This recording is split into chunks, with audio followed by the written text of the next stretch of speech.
മനസ്സേ വ്യാകുലമരുതേ, കരുതാൻ നിനക്കവൻ മനമടുത്തുണ്ട്.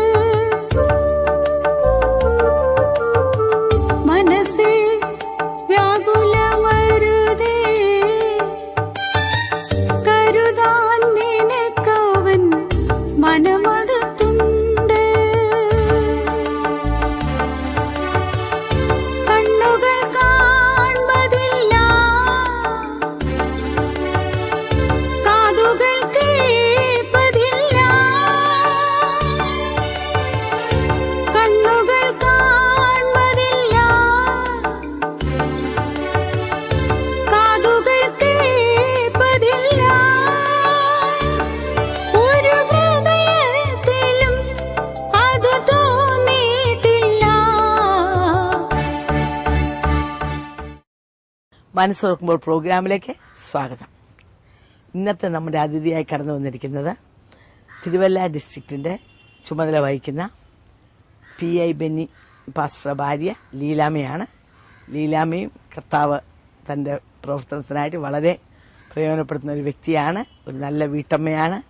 ഇന്ന് താൻ തന്റെ അനുഭവം നാവുമായിട്ട് പങ്കുവയ്ക്കുന്നതാണ്. പറഞ്ഞാട്ടെ. ഞാനൊരു മർത്തോമ കുടുംബത്തിൽ ജനിച്ച് വളർത്തപ്പെട്ടു. 6 മക്കളിൽ ഇളയവളായിട്ടാണ് ജനിച്ചത്. 4 ആണും 2 പെണ്ണും അടങ്ങുന്ന ഒരു കുടുംബമായിരുന്നു. സന്തോഷമായിട്ടൊക്കെ കടന്നുപോയി. എന്നാൽ ഈ വിശ്വാസത്തിലേക്ക് കടന്നു വരുവാൻ മുഖാന്തരമായത് എൻ്റെ അമ്മയ്ക്ക് കിട്ടിയ വലിയൊരു സൗഖ്യമാണ്.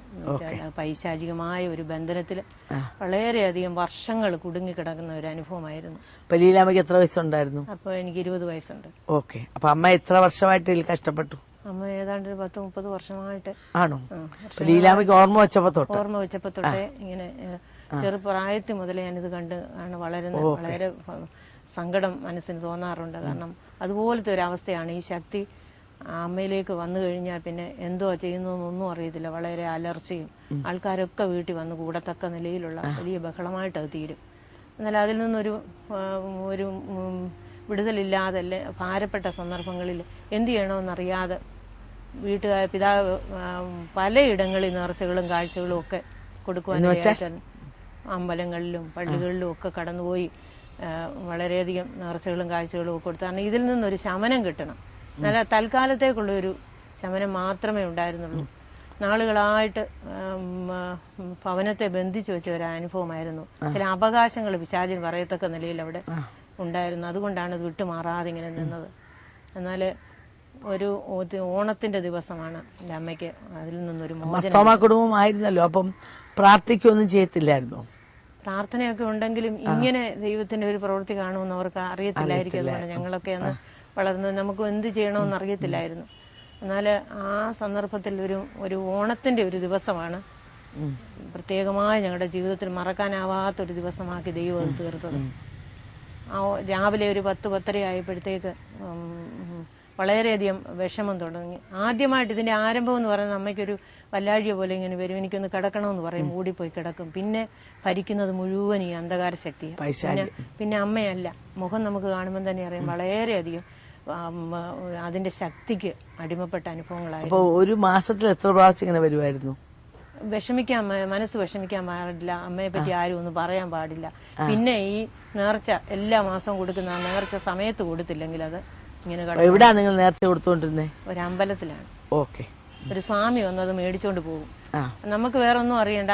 ആ എല്ലാ മാസവും വന്ന് ആ കൊടുക്കാനുള്ള അവകാശം മേടിച്ചോണ്ട് പോകും. പിന്നെ വിഷയങ്ങളൊന്നും അതിനെ പറ്റിയില്ല. എന്നാൽ കൊടുക്കാൻ ഒരു ദിവസം താമസിച്ചെങ്കിൽ ഈ ശക്തി പറയും എനിക്ക് തരാനുള്ളത് താന്ന് പറഞ്ഞാണ് തുടങ്ങുന്നത്. അപ്പോൾ നമ്മൾ ആ വിഹിതം, അതിനൊരു തുച്ഛമായ തുകയാണ്, അത് മാറ്റി വെച്ച് കഴിഞ്ഞാൽ പിന്നെ പ്രശ്നമൊന്നുമില്ല. അങ്ങനെ അതിനടിമയായിട്ട് വർഷങ്ങളായിട്ട് ഞങ്ങൾ കഴിയുമായിരുന്നു. എന്നാൽ പുറം ലോകത്തിന് മറ്റുള്ളവർക്കൊന്നും ഇതിനെക്കുറിച്ച് അറിയത്തില്ല. പക്ഷേ അകത്ത് ഞങ്ങൾ ഇളയത് 2 പെൺപിള്ളേരായതുകൊണ്ട് ഞങ്ങളുടെ ഭാവിയൊക്കെ ഓർത്ത് ഞങ്ങൾ ഭാരപ്പെടാറുണ്ട്. കാരണം ഇങ്ങനെ സംഭവിക്കുമ്പോൾ ഒത്തിരി ആളുകളൊക്കെ അങ്ങ് കൂടും ജനൽ വഴിയൊക്കെ നോക്കുന്ന ഒരു അനുഭവമായിരുന്നു. വളരെ മനസ്സ് ഭാരപ്പെട്ടു. അപ്പൊ അമ്മയ്ക്ക് അതുകൊണ്ട് അസുഖങ്ങൾ വല്ലതും ഉണ്ടാവൂ? അസുഖങ്ങളായിട്ടൊന്നുമില്ല. ഇത് വരുമ്പോ ഒരു പ്രത്യേക ശക്തി തന്നെ ഭരിക്കും എന്നുള്ളത് മാത്രമേ ഉള്ളൂ. താഴെ കിടന്നൂരിലൊക്കെ ചെയ്യും. കട്ടിലൊക്കെ എടുത്ത് മറിക്കത്തക്ക നിലയിൽ ശക്തി, വലിയ ശക്തി. അമ്മയുടെ ശക്തിയല്ല? അമ്മയുടെ ശക്തിയല്ല, ഈ അന്ധകാരത്തിന്റെ ശക്തി. അപ്പൊ അതിങ്ങനെ അവകാശം പറഞ്ഞു നിൽക്കുക. അപ്പൊ എങ്ങനെ രക്ഷപ്പെടണം, ഇതിൽ നിന്ന് രക്ഷപ്പെടണം അറിയത്തില്ല. എന്നാൽ ആ നിലകളിൽ നമുക്കൊരു ഉപദേശം തരാനും ഒന്നും ആരുമില്ലായിരുന്നു. അപ്പൊ ഞങ്ങളെ കേൾക്കുന്ന പ്രേക്ഷകരില് അനേകർ ചിലപ്പോൾ ഈ അവസ്ഥയിൽ കൂടെ കടന്നു പോകുന്നവർ കാണാം. എന്നാ പല ശക്തികളെ അവകാശം പറഞ്ഞ് ലീലാമ്മ ഇവിടെ പറഞ്ഞു എല്ലാ മാസവും അവർ നേർച്ച കൊടുക്കുമായിരുന്നെന്ന്. അമ്പലങ്ങളിലോ പള്ളികളിലോ പല സ്ഥലങ്ങളിൽ നേർച്ച കൊടുക്കുന്നവരുണ്ട്. അപ്പൊ ആ സമയം ആകുമ്പോൾ ഒരു ദിവസം താമസിച്ചാൽ അവകാശം പറഞ്ഞ് ഈ അമ്മയിൽ കൂടെ തന്നെ ഈ പൈശാചിക ശക്തി വെളിപ്പെട്ട് അത് ചോദിക്കുമെന്നാണ് നാം കേട്ടത്. ഇതുപോലുള്ള നരകതുല്യമായ അവസ്ഥയിൽ കൂടെ നിങ്ങൾ കടന്നു പോകുന്ന വ്യക്തിയാണെങ്കിൽ ഇത് നിങ്ങൾ വളരെ ശ്രദ്ധാപൂർവം ഈ തന്റെ അനുഭവം കേൾക്കേണ്ടതാണ്. പലപ്പോഴും നമ്മൾ പാരമ്പര്യമുള്ള കുടുംബങ്ങളിൽ ജനിച്ചു വളർന്നവരായിരിക്കാം. എന്നാൽ നമ്മുടെ ജീവിതങ്ങൾ നമ്മെ വളരെയധികം അസഹ്യപ്പെടുത്തുകയും വേദനിപ്പിക്കുകയും ഇല്ലാവ് പറഞ്ഞു എങ്ങനെ ഇന്ന് രക്ഷപ്പെടുന്നത് എനിക്ക് അറിഞ്ഞുകൂടാ. അപ്പൊ ഇതുപോലെ രക്ഷപ്പെടുന്നത് എങ്ങനെയെന്ന് അറിയാൻ വയ്യാതെ പകച്ചു നിൽക്കുന്ന ജീവിതങ്ങളാണെങ്കിൽ നിശ്ചയമായിട്ടും ഇന്നത്തെ ഈ സാക്ഷ്യം നിങ്ങൾക്കൊരു മാർഗദർശിയായി തീരട്ടെ എന്ന് ഞാൻ പ്രാർത്ഥിക്കുകയാണ്. ഒരു ഓണത്തിന്റെ ദിവസമായിരുന്നു അന്ന്. ഒരു 10-10:30 ആയപ്പോൾ ഇതുപോലെ അമ്മ പെട്ടെന്ന് വയ്യാതെ കിടന്നു. അന്ന് എന്റെ ബ്രദർ ജോലി സ്ഥലത്തു നിന്ന് കടന്നു വന്നിട്ടുണ്ട്. എനിക്കുള്ളത് എന്റെ അവകാശം താന്ന് പറഞ്ഞിങ്ങനെ ഉറക്കെ പറയാനും ബഹളം വെക്കാനും തുടങ്ങിയപ്പോൾ എന്റെ ബ്രദർ പറഞ്ഞു, ഇനി ഇത്രയും നാൾ ഞങ്ങളെ പറ്റിച്ച് ഇനി ഒരു 5 പൈസ പോലും ഈ നാമത്തിൽ തരികയില്ല, അമ്മ മരിച്ചെന്ന് പറഞ്ഞാലും തരികയില്ല എന്ന് പറഞ്ഞു. വളരെ കട്ടായം പറഞ്ഞതുകൊണ്ട്, ഇതായിട്ട് പറഞ്ഞതുകൊണ്ട് വളരെയധികം ശക്തിയോടെ ഈ ശക്തി അമ്മയെ ഉപദ്രവിക്കാനായിട്ട് തുടങ്ങി. അങ്ങനെ ഇരുന്ന സന്ദർഭത്തിലാണ് ഞങ്ങളുടെ വീടിന്റെ മുൻവശത്തുകൂടെ 2 സഹോദരിമാര് ഒരു പ്രാർത്ഥനയ്ക്കായിട്ട് കടന്നു പോകുക. അവര് ആ പ്രാർത്ഥനയ്ക്കായിട്ട് കടന്ന് ഈ ബഹളം കേട്ടുകൊണ്ടാണ് അവർ ഭവനത്തിലേക്ക് കയറി വന്ന് നോക്കിയപ്പോൾ ഇങ്ങനെ ഈ അവസ്ഥയാണ്. അന്നേരം ആ സഹോദരിമാര് പറഞ്ഞു, തീർച്ചയായും ദൈവം വിടുവിക്കും, ദൈവത്തിന് ശക്തിയുണ്ട്, ഇത് ഒരു നിമിഷം മതി കർത്താവ് പ്രവർത്തിക്കും, അതുകൊണ്ട് ഞങ്ങളുടെ കൂടെ പ്രാർത്ഥനയ്ക്കൊന്ന് വാ, ഒന്ന് നോക്ക്, അവിടെ വെച്ച് വിടുതൽ കിട്ടി സന്തോഷത്തോടെ മടങ്ങി വരാമെന്ന് പറഞ്ഞു. എന്നോടും പറഞ്ഞു. അങ്ങനെ സാധാരണ അമ്മയോട് അങ്ങനെ പറയുകയാണെങ്കിൽ വളരെയധികം എതിർക്കുകയും അവരെ ഉപദ്രവിക്കാൻ ചെല്ലുകയും ഒക്കെ ചെയ്യുമായിരുന്നാൽ അന്ന് ഞങ്ങളുടെ രക്ഷയുടെ ദിവസമായിരുന്നു. അതുകൊണ്ട് ആ ദിവസം ദൈവം വിടുവിക്കാൻ ആഗ്രഹിച്ചതുകൊണ്ട് അമ്മ യാതൊരു വിധത്തിലുള്ള ഒരു ഇതും പറയാതെ എഴുന്നേറ്റ് ഡ്രസ്സൊക്കെ മാറി ഞങ്ങൾ രണ്ടുപേരും കൂടെ ആ പ്രാർത്ഥനയ്ക്കായിട്ട് കടന്നു പോകാനിടയായി തീർന്നു. ദൈവത്തിന്റെ സ്നേഹം അവിടെ ഇറങ്ങി വന്നു അല്ലേ? നിങ്ങളുടെ ആ നിസ്സഹായ അവസ്ഥ കണ്ട് കർത്താവ് ആ സഹോദരിമാരിൽ കൂടെ ആ വീട്ടിൽ കടന്നു വരികയായിരുന്നു. അയച്ചത് അവരെ. ഓക്കെ, അങ്ങനെ നിങ്ങൾ പ്രാർത്ഥനയ്ക്ക് പോയി. അങ്ങനെ പ്രാർത്ഥനയ്ക്ക് കടന്നുപോയി. ഞങ്ങൾ ചെല്ലുമ്പോൾ അവിടെ പ്രാർത്ഥന തുടങ്ങി. എല്ലാവരും ആത്മാവിൽ ആരാധിച്ചുകൊണ്ട് പാട്ട് പാടി ആരാധിച്ചുകൊണ്ടിരിക്കുക. ഒരേ ശബ്ദത്തിൽ എല്ലാവരും ഏകാഗ്രതയോടെ ഇരുന്ന് ആരാധിച്ചുകൊണ്ടിരിക്കുന്ന സമയത്താണ് ഞങ്ങൾ കടന്നു ചെല്ലുന്നത്. അമ്മയും ഞാനും അവിടെ ഇരുന്നു. അന്നേരം അവിടെ ഉണ്ടായിരുന്ന ആ പാസ്റ്റർ അമ്മയെ നടുക്കിങ്ങനെ ഇരുത്തിയിട്ട് എല്ലാവരും ആത്മാവിൽ നിറഞ്ഞ് ആരാധിക്കുന്നതിന്റെ നടുക്കിരുത്തി. ചെന്നിരുന്നപ്പോൾ തുടങ്ങി പറയുന്നുണ്ട്, എനിക്ക് ഇരിക്കാൻ വയ്യ, എനിക്ക് പോകണം, എനിക്ക് ഇവിടെ ഇരിക്കാൻ വയ്യ, തീയുടെ അനുഭവമാണ്. അങ്ങനെ പറയാൻ തുടങ്ങിയപ്പം ആ ദേവദാസൻ പറഞ്ഞു, അങ്ങനെ പോകാൻ വരട്ടെ, എല്ലാ കാര്യങ്ങളും ജീവിതത്തിൽ വെളിപ്പെടുത്തിയതിന് ശേഷമേ കടന്നു പോകാൻ കഴിയുള്ളൂ എന്ന് പറഞ്ഞു. അങ്ങനെ ഇരുന്ന സന്ദർഭത്തിലാണ് പല കാര്യങ്ങളും ആ ദേവദാസൻ ചോദിച്ചപ്പോൾ പറഞ്ഞു, ഞാൻ ഒരിക്കലും ഇവളിൽ നിന്ന് വിട്ടുപോകാൻ ആഗ്രഹിക്കുന്നില്ല. കാരണം നാളുകളായി ആ കുടുംബത്തിന്മേൽ ചില അവകാശങ്ങൾ കിടപ്പുണ്ട്, അതെന്റെ അവകാശമാണ്, അതിനെയും കൊണ്ടേ ഞാൻ പോവുകയുള്ളൂ. ഇനി ഇവള് മരിച്ചു കഴിഞ്ഞാൽ ഇവിടെ കാലശേഷം അടുത്ത തലമുറയിൽ ഞാൻ കിടക്കും. അങ്ങനെ തലമുറയായിട്ട് ആ ഭവനത്തെ ഞാൻ കുപ്പക്കുന്നാക്കിയിട്ടേ ഞാൻ പോകത്തുള്ളൂ എന്ന് പറഞ്ഞു. ഇത് കേട്ടപ്പോൾ എനിക്കും വളരെ സങ്കടം തോന്നി. ദൈവത്തോട് പ്രാർത്ഥിച്ചുകൊണ്ട് ഇവിടെ നിന്നാലും ആരാധനയുടെ മധ്യത്തിൽ ഇനിയും എനിക്ക് ഇരിക്കാൻ വയ്യ, തീയുടെ അനുഭവമാണ്, ഞാൻ വെന്തു പോകുന്ന അനുഭവമാണ്, അതുകൊണ്ട് എനിക്ക് പോകണമെന്ന് പറഞ്ഞപ്പോൾ ദൈവശക്തി ഇറങ്ങുമ്പോൾ അത് സ്വർഗീയ അഗ്നി അവിടെ ഇറങ്ങുന്നത് അല്ലേ? മറ്റേത് പൈശാചിക ശക്തിക്ക് അവിടെ ഇരിക്കാൻ പറ്റത്തില്ല. ദൈവീക ശക്തി, യേശുവിന്റെ നാമത്തിലെ ശക്തി അവിടെ ഇറങ്ങി. അങ്ങനെ ദേവദാസൻ പറഞ്ഞപ്പോഴാണ് ഞാൻ പോലും അറിയാത്ത പല ചരിത്രങ്ങൾ പിശാച് അമ്മയിൽ കൂടെ പറയാനിടയായി തീർന്നു. കാരണം വർഷങ്ങളായിട്ട് ഞാൻ ഇവിടെ ഇരിക്കുകയാണ്, എനിക്ക് ചില അവകാശങ്ങളുണ്ട്, പിതാക്കന്മാർ തൊട്ട് ചില അവകാശങ്ങളുണ്ട്, ഇത് ഞാൻ തുടരും, എങ്ങനെ കടന്നുവെന്നും എല്ലാ കാര്യങ്ങളും വിവരിച്ച് പറയാനായിട്ട് പറഞ്ഞു കഴിഞ്ഞ് പറഞ്ഞു. ഇനി എങ്ങനെയാ കടന്നത്? അമ്മയ്ക്കൊരു ഭയത്തിൽ കൂടെയാണ് അമ്മ കടന്നതെന്നാ പറഞ്ഞു. എന്റെ 2ാമത്തെ ആങ്ങളെ പ്രഗ്നന്റ് ആയിട്ടായിരിക്കുമ്പോൾ അങ്ങനെ ഒരു ഭയത്തിൽ കൂടെ അന്ന് തൊട്ട് തുടങ്ങിയതാണ്. അതുകൊണ്ട് ആ നിലകളിൽ കടന്നു വന്നു. അതുകൊണ്ട് ഞാൻ ഇവളെ നശിപ്പിച്ചതിന് ശേഷം, കുടുംബത്തെ നശിപ്പിച്ചതിന് ശേഷമേ കടന്നു പോകുമെന്ന് പറഞ്ഞു. അങ്ങനെയാ ഇതിന്റെ മധ്യത്തിൽ പ്രേക്ഷകരോട് എനിക്ക് പറയാനുള്ളത്, പിശാച് എന്തിനാ വരുന്നേ? പിശാച് വരുന്നത് അറുപ്പാനും മുടിപ്പാനും കൊല്ലുവാനും കുടുംബങ്ങളെ ഉന്മൂലനാശം വരുത്തുവാൻ. അതിനെ വെളുപ്പിച്ച് അതിനെ നശിപ്പിച്ച് അതിനെ തകർത്തിട്ടേ അവൻ പോകത്തുള്ളൂ. അപ്പൊ പലപ്പോഴും നമ്മൾ പാരമ്പര്യം പറയുന്ന നല്ല കുടുംബത്തിലുള്ളവരായിരിക്കാം. എന്നാൽ ഈ കുടുംബങ്ങളിലൊക്കെയും പല അവകാശം പറയുന്ന ശക്തികളുണ്ട്. പലപ്പോഴും നാം ഓർക്കും, എന്തുകൊണ്ട് എനിക്ക് സംഭവിക്കുന്നു, എന്റെ കുടുംബത്തിൽ എന്ത് സംഭവിക്കുന്നു, ഈ അനർത്ഥങ്ങൾ എന്തുകൊണ്ട് വരുന്നു, എന്തുകൊണ്ടാണ് എന്റെ പ്രശ്നങ്ങൾക്ക് പരിഹാരം വരാത്തത്. അവിടെയെല്ലാം ഒളിഞ്ഞു കിടക്കുന്ന മറഞ്ഞു കിടക്കുന്ന ചില ശക്തികളുണ്ട്. ഈ ശക്തികൾ എന്തിനാ വന്നിരിക്കുന്നത്? അത് കൊണ്ടുപോകാൻ, കൊല്ലാൻ, തലമുറയായി ഇവള് മരിച്ചാൽ ഇവളുടെ അടുത്ത തലമുറയിലേക്ക് കയറും. ഇതുപോലുള്ള പ്രശ്നങ്ങൾ കൂടെ കടന്നു പോകുന്ന വ്യക്തിയായിരിക്കാം നിങ്ങൾ. പലപ്പോഴും നിങ്ങൾ ചോദിക്കുന്നുണ്ടായിരിക്കാം, എന്റെ കുടുംബത്തിൽ എന്താ ഇങ്ങനെ, എന്റെ കുടുംബത്തിൽ എന്താണ് ഈ പ്രശ്നങ്ങൾ മാറാത്തത്, രോഗം മാറാത്തത്, ഈ ശാപങ്ങൾ മാറാത്തത്. ഇതൊക്കെ നമ്മളെ തന്നെ ഒന്ന് ചിന്തിച്ച് വിലയിരുത്തേണ്ട സമയങ്ങളാണ്. ദൈവത്തിന്റെ വചനം ഇങ്ങനെ പറയുന്നു, ദൈവത്തിന്റെ അനുഗ്രഹം 1000 തലമുറ, ശാപം 4 തലമുറ, ചില ശാപം ഈവൻ 10 തലമുറ വരെയുണ്ട്. അപ്പം ഈ ശാപത്തിന്റെ പട്ടിക ബൈബിൾ വളരെ വ്യക്തമായി പറയുന്നു. വിഗ്രഹാരാധന, അഭിചാരം, മന്ത്രവാദം, കൊലപാതകം, വ്യഭിചാരം, അതിര് നീക്കൽ, വേലക്കാരന് കൂലി കൊടുക്കായ, അപ്പനെ അമ്മയെ ബഹുമാനിക്കായ, കയ്പ്, വിദ്വേഷം, പക, ഇപ്പൊ നമ്മളിവിടെ കേട്ടു ഭയം.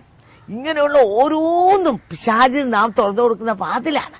നമ്മുടെ ജീവിതങ്ങളിലും നമ്മുടെ പിതാക്കന്മാരുടെ എന്ന് പറഞ്ഞാൽ നമ്മുടെ അമ്മയുടെയും അപ്പന്റെയും എല്ലാം ഭാഗത്ത് നിന്ന് കഴിഞ്ഞ 10 തലമുറക്കാർ എന്തെല്ലാം ചെയ്തു കൂട്ടിയെന്ന് നാം അറിയുന്നില്ല. ഇങ്ങനെയുള്ള ഓരോ കാര്യങ്ങൾ ചെയ്യുമ്പോഴും നമ്മൾ പിശാചിനൊരു ഇൻവിറ്റേഷൻ കൊടുക്കുക. അത് അവന്റെ ചരക്കായതുകൊണ്ട്.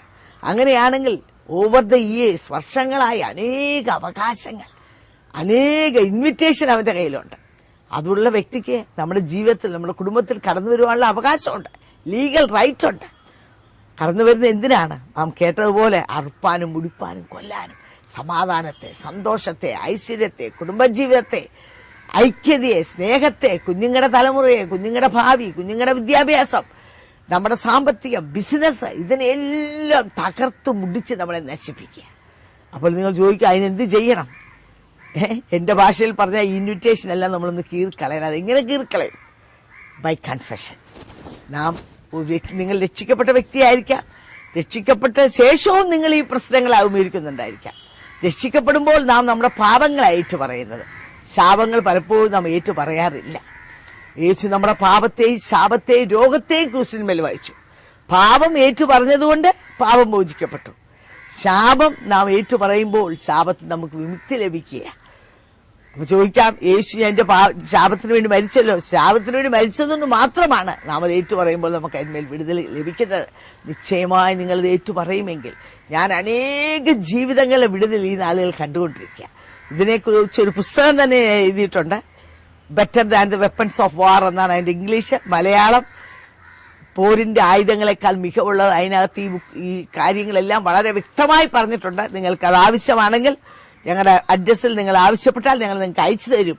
അപ്പൊ ഇത്രയും എക്സ്പ്ലെയിൻ ചെയ്ത് ഞാൻ പറയുന്നതിന്റെ കാര്യം, അനേക ജീവിതങ്ങൾ ലീലാമ്മയുടെ ഭവനം പോലെ തകർന്ന് നശിച്ച് എന്ത് ചെയ്യണമെന്നറിയാതെ ഭാരപ്പെടുന്നവർക്ക് നിശ്ചയമായും നാം ചെയ്യേണ്ട കാര്യങ്ങൾ ചെയ്യുമ്പോൾ കർത്താവ് അതിന്മേൽ പ്രവർത്തിക്കുകയും ശാപദോഷങ്ങൾ മാറ്റുകയും നിങ്ങളെ വിടുതലിലേക്കും അനുഗ്രഹത്തിലേക്കും ഐശ്വര്യത്തിലേക്കും നടത്തുകയും ചെയ്യും. അങ്ങനെ ആ ദേവദാസൻ പ്രാർത്ഥിച്ച് തലയിൽ കഴിച്ച് പ്രാർത്ഥിച്ചപ്പോൾ ഞാൻ വിട്ടുപോയേക്കാമെന്ന് പറഞ്ഞു. എന്നേക്കുമായിട്ട് ശത്രുവിന്റെ അവകാശത്തിൽ നമ്മ മോചിതയായി. ഞാൻ ഇനി ഒരിക്കലും ഇവളിലോ ഇവിടെ തലമുറയിലോ ഭവനത്തിലോ കയറുകയില്ല എന്ന് സത്യം ചെയ്യിച്ച് അങ്ങനെ അന്ന് അതിനുശേഷം ചില വർഷങ്ങൾ കൂടി അമ്മ സന്തോഷമായിട്ട് ജീവിക്കുവാനിടയായി തീർന്നു. 30 വർഷങ്ങൾ അനുഭവിച്ചിരുന്ന അരോച അവസ്ഥ യേശുവിന്റെ നാമത്തിൽ പ്രാർത്ഥിച്ച മാത്രയിൽ വിട്ടുപോയല്ലേ. അപ്പൊ ആ ശക്തി എന്താ? ആ ശക്തി അല്ലേ? ദൈവത്തിന്റെ ശക്തി, യേശുവിന്റെ നാമത്തിലെ ശക്തി. അപ്പൊ അവിടെ ഒരു അവകാശവും പറയാൻ ഒരു പിശാചിനും അവിടെ നിൽക്കാൻ പറ്റിയില്ല. എന്നാൽ ദൈവത്തിന്റെ വചനം പറയുന്നത് എന്താ? എന്റെ നാമത്തിൽ ഭൂലോകന്റെയും അധോലോകന്റെയും സ്വർലോകന്റെയും എല്ലാ മുഴങ്കാലും മടങ്ങും. യേശുവിന്റെ നാമം. എന്തുകൊണ്ടാണ് യേശുവിന്റെ നാമം? യേശു നമുക്ക് വേണ്ടി ചെയ്തു അല്ലേ ലീലാമ്മ? അങ്ങനെ സന്തോഷമായിട്ട് ഞങ്ങൾ ഭവനത്തിലേക്ക് കടന്നുപോയി. അന്ന് മുതൽ ഒരു പ്രത്യേകമായ ഒരു ശക്തി എന്നെ ഭരിച്ചു. കാരണം ഈ വർഷങ്ങളായിട്ട് ഇങ്ങനെയുള്ള ഈ അവസ്ഥയിൽ നിന്ന് കർത്താവിന് വിടുതൽ തരാൻ കഴിയുമെങ്കിൽ എന്റെ ജീവിതത്തെ മുഴുവനും ദൈവത്തിന് നിയന്ത്രിക്കാൻ കഴിയുമല്ലോ. അങ്ങനെ പൂർണ്ണമായിട്ട് ജീവിതം യേശുവിന് വേണ്ടി ഞാൻ സമർപ്പിച്ചു. അങ്ങനെ യേശുവിന് വേണ്ടി ഹൃദയം കൊടുക്കാൻ മുഖാന്തരമായി. രണ്ടുപേരും ഹൃദയം കൊടുത്ത് കർത്താവിനെ സ്വീകരിച്ചുകൊണ്ടാണ്, പൂർണ്ണമായി സ്വീകരിച്ചുകൊണ്ടാണ് ഭവനത്തിലേക്ക് കടന്നുപോയത്. അന്നു മുതൽ വളരെ സന്തോഷം തോന്നി. എങ്ങനെയെങ്കിലും ഇനി കർത്താവിന്റെ വേല ചെയ്യണം, കർത്താവിനെ പ്രസാദിപ്പിക്കണം എന്നുള്ള ഒരു ആഗ്രഹമായി പിന്നെ എന്റെ ഉള്ളത്തില്. അപ്പൊ നിങ്ങളുടെ അമ്മയുടെ ബന്ധനം മാത്രമല്ല, പിന്നെ അടുത്ത തലമുറയിലേക്ക് വരാനിരുന്ന ആ വലിയ ശാപത്തിൽ നിന്നും കർത്താവ് വിടുതൽ ഒഴിവാക്കി തന്നു. അങ്ങനെ പിന്നെ പ്രാർത്ഥനയിലും ദൈവവചന ധ്യാനത്തിലും ഒക്കെ ഇരുന്ന് പിന്നെ ഞങ്ങളെ സഹായിക്കാൻ പല ദൈവമക്കൾ കടന്നു വരികയും വചനം പറഞ്ഞു തരികയും തുടർന്ന് എന്ത് ചെയ്യണമെന്നൊക്കെ അവർ ഞങ്ങൾക്ക് പറഞ്ഞു തന്നു. അതിന് പ്രകാരം ഞങ്ങൾ മുന്നോട്ട് കടന്നുപോയി. അങ്ങനെ വീട്ടിലെല്ലാവർക്കും സന്തോഷമായിരുന്നോ ഈ അനുഭവത്തിൽ വന്നപ്പോൾ? എല്ലാവർക്കും ഈ അമ്മയ്ക്ക് ഇതിൽ നിന്നൊരു മോചനം കിട്ടിയതിൽ സന്തോഷമുണ്ട്. പക്ഷെ ഞാനൂടെ ഇങ്ങനെ ഈ അവസ്ഥയിൽ കടന്നു പോയപ്പോ അത് വേണോ, നല്ല പ്രായമല്ലേ, ഒരു ജോലി ചെയ്തൊക്കെ നന്നായിട്ട് ജീവിക്കാൻ, അവരുടെയൊക്കെ വിചാരം ഇങ്ങനെ പോയി കഴിഞ്ഞാൽ പിന്നെ അങ്ങ് ഇതായെന്ന, എന്നാല് അങ്ങനെയൊക്കെയുള്ള ആഗ്രഹമായിരുന്നു അവർക്ക്. പ്രതികൂലമുണ്ടെങ്കിലും ഉറച്ചു നിൽക്കാൻ ദൈവം കൃപ തന്നു. വചനം പഠിച്ച് ദൈവസന്നിധിയിൽ സത്യം അറിഞ്ഞു അങ്ങനെ ജീവിക്കാനിടയായി. അപ്പൊ അത് കഴിഞ്ഞു പിന്നെ ലീലാമ്മ എന്താ ചെയ്തേ? അപ്പൊ പഠിച്ചോണ്ടിരിക്കുകയായിരുന്നു. പഠിത്തം കഴിഞ്ഞപ്പോൾ ഇനി തുടർന്ന് പഠിക്കാനല്ല, അതിനേക്കാൾ ഉപരി ദൈവത്തിന്റെ വചനം പോയി പഠിക്കണമെന്നൊരാഗ്രഹം. അത് നമ്മുടെ പാസ്റ്ററോട് പറഞ്ഞു. അന്ന് ഞങ്ങളായിരിക്കുമ്പോൾ ദൈവസഭയിലുണ്ടായിരുന്ന പാസ്റ്റർ പോൾ ഗോപാലകൃഷ്ണൻ, അദ്ദേഹത്തിന്റെ മാതൃക എന്റെ ജീവിതത്തിൽ ഒത്തിരി അനുഗ്രഹമായിരുന്നു. അതുകൊണ്ട് ആ ദേവദാസനോട് ഞാൻ എന്റെ ആഗ്രഹം പറയുകയും ആ ദേവദാസൻ എന്നെ പെരുന്നേലുള്ള ബെഥേസ്ദ ബൈബിൾ സ്കൂളിൽ കൊണ്ടുവന്ന്, ലേഡീസ് ബൈബിൾ സ്കൂളിൽ കൊണ്ടുവന്ന് ആക്കുകയും ചെയ്തു. 1984-85 കാലയളവിൽ അവിടെ പഠിച്ച് അതെന്റെ ജീവിതത്തിൽ ഒത്തിരി സന്തോഷമായിരുന്നു. ഒത്തിരി വചനം പഠിക്കുവാൻ, തിയോളജിക്കലായിട്ട് പഠിക്കുവാൻ കഴിയുന്നതിലുപരി പ്രായോഗിക ജീവിതത്തിൽ സുവിശേഷ വേലയിൽ എങ്ങനെയൊക്കെ ആയിരിക്കണമെന്ന് ഒത്തിരി കാര്യങ്ങൾ പ്രിയ ആന്റിയിൽ നിന്നും അവിടെ അന്ന് പഠിക്കാൻ കടന്നു വന്ന സഹോദരങ്ങളിൽ കൂടെ ഇടയായി. വിവിധ മതത്തിലുള്ള പെൺകുഞ്ഞുങ്ങളായിരുന്നു ഞങ്ങൾ ഒരുമിച്ച് പഠിച്ചത്. അത് വലിയ മുസ്ലിംസും ഹിന്ദുസും എല്ലാം ഉണ്ടായിരുന്നു അല്ലേ? ആ ഒരു വർഷക്കാലം മറക്കാനാവാത്ത ഒരു അനുഭവത്തിലൂടെ ദൈവം നടത്തി. അതിന് നിങ്ങൾ വർക്കൊക്കെ എങ്ങനെയായിരുന്നു? ഞങ്ങള് പിന്നെ രാവിലെ ഉച്ചവരെ ക്ലാസ് ഉണ്ടായിരിക്കും. അതിനുശേഷം 2 ബാച്ചായിട്ട് തിരിഞ്ഞ്, ഒരു ബാച്ച് അവിടെ ഇരുന്ന് പ്രാർത്ഥിക്കും, ഒരു ബാച്ച് ഭവന സന്ദർശനത്തിനായിട്ട് കടന്നു പോകും, വിവിധ ഇടങ്ങളിൽ കടന്നു പോകും. 5 മണി വരെ ഞങ്ങൾ പ്രവർത്തിച്ചതിന് ശേഷം മടങ്ങി വരും. അങ്ങനെ ഒരു സന്തോഷം. ആ ദിവസങ്ങൾ എങ്ങനെ പോയെന്ന് പോലും അറിയാൻ കഴിയത്തില്ല. കർത്താവിന്റെ നാമത്തിൽ ചെയ്യുന്നതിനെല്ലാം അത് പ്രത്യേക ഒരു സന്തോഷമാണ്. ഈ ലോകപ്രകാരം എന്ത് ചെയ്താലും അതിൽ നിന്ന് കിട്ടാത്തതിലുപരി ഒരു സന്തോഷമാണല്ലോ. അങ്ങനെ സന്തോഷത്തോടെ കടന്നു പോകാനിടയായി തീർന്നു. അപ്പൊ അങ്ങനെ പഠിത്തം കഴിഞ്ഞ് കർത്താവിന്റെ വേലയ്ക്ക് വേണ്ടി ആന്റി അവിടുന്ന് തന്നെ ഞങ്ങളെ 4 പേരെ കാക്കനാടേക്ക്, 4 സഹോദരിമാരെ കാക്കനാട് ഒരു വീടെടുത്ത് ഞങ്ങളവിടെ വർക്ക് ചെയ്യാനിടയായി തീർന്നു. കുറച്ച് നാൾ അവിടെ വർക്ക് ചെയ്തതിന് ശേഷം 2 പേരായിട്ട് തിരിഞ്ഞ് ഞങ്ങൾ ചെറായി എന്ന് പറഞ്ഞ സ്ഥലത്ത്, വൈപ്പിൻകരയിലുള്ള പറവൂരിനടുത്തൊരു ചെറായി എന്ന് പറഞ്ഞ സ്ഥലത്ത് കടന്നുപോയി പ്രവർത്തിക്കാനിടയായി തീർന്നു.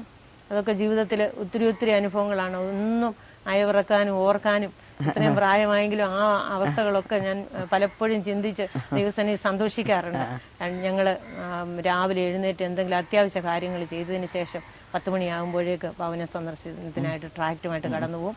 അങ്ങനെ ഒരു 2-3 മണി വരെ ചെയ്തതിന് ശേഷം മടങ്ങി വരും. വന്നിരുന്ന് പ്രാർത്ഥനയിലൊക്കെ ആയിരിക്കും. അങ്ങനെ അനേക ജീവിതങ്ങൾ മുന്നോട്ട് കടന്നു വരുന്നതും, വിഷയങ്ങൾക്കൊക്കെ വേണ്ടി പ്രാർത്ഥിക്കാൻ, ചില രോഗികളൊക്കെ സൗഖ്യമാകുന്നതും, വിവിധ നിലകളിൽ ദൈവത്തിന് പ്രവൃത്തി കാണാനിടയായി. അപ്പൊ ഈ പകൽ സമയങ്ങളിൽ പുരുഷന്മാരല്ലേ, സ്ത്രീകളല്ലേ വീട്ടില് അല്ലേ? സ്ത്രീകളാണ് മുക്കാലും വീട്ടില്. അപ്പൊ അവരോട് ഇരുന്ന് പറയാനും ജോലിയിലൊക്കെ ഒന്ന് സഹായിച്ചാണെങ്കിലും അവരോട് വിശേഷം പറയാനൊക്കെ ദൈവം ഭാഗ്യം തന്നു. അപ്പൊ സ്ത്രീകൾ ആദ്യം വരും, പിന്നെ കുടുംബത്തിന് വേണ്ടി പ്രാർത്ഥിക്കുമ്പോൾ ഒരു കുടുംബമായിട്ട് മുന്നോട്ട് കടന്നു വരാനിടയായി. ലീലാമ്മ അങ്ങനെ എവിടെ വർക്ക് ചെയ്തു? കാക്കനാട്, ചെറായി, പിന്നെ പറവൂരും പോയി. ചില ദിവസങ്ങളിൽ പറവൂര് വർക്ക് ചെയ്യുമായിരുന്നു. അങ്ങനെ ആ ദിവസങ്ങള് ജീവിതത്തിൽ ഒരു കെട്ടുപണി ചെയ്തെടുക്കാൻ പറ്റിയ ദിവസങ്ങളാണ്. ഓർക്കുമായിരുന്നു ഇപ്പോഴത്തെ സുവിശേഷ വേലയ്ക്ക് അതൊരു വലിയ പ്രയോജനമായിട്ട് തീരാനായിരുന്നു. അതിന് അവിടെ നിങ്ങൾ താമസിച്ചപ്പോ പ്രതികൂലങ്ങൾ വല്ലതും ഉണ്ടായിരുന്നോ? പ്രതികൂലങ്ങളൊക്കെ ഉണ്ടായിരുന്നു. കാരണം കർത്താവിന്റെ വേലയ്ക്ക് എപ്പോഴും പ്രതികൂലങ്ങളുണ്ടല്ലോ. കാരണം വേറൊരു ശക്തിയുടെ അല്ലേ. അതെ, ഓക്കെ. അപ്പം പ്രതികൂലങ്ങളൊന്നും വകവയ്ക്കാതെ കർത്താവിന്റെ വേല ചെയ്യാൻ ഇടയായിത്തീർന്നു അല്ലേ? ഞങ്ങളെ കേൾക്കുന്ന പ്രേക്ഷകരോട് എനിക്ക് പറയാനുള്ളത്, ഒരു ജീവിതം 20-ാമത്തെ വയസ്സിൽ കോളേജിലെ BCom പഠിച്ചുകൊണ്ടിരിക്കുന്ന സമയത്താണ് താൻ യേശുവിനെ രക്ഷകനായി സ്വീകരിക്കുന്നത്.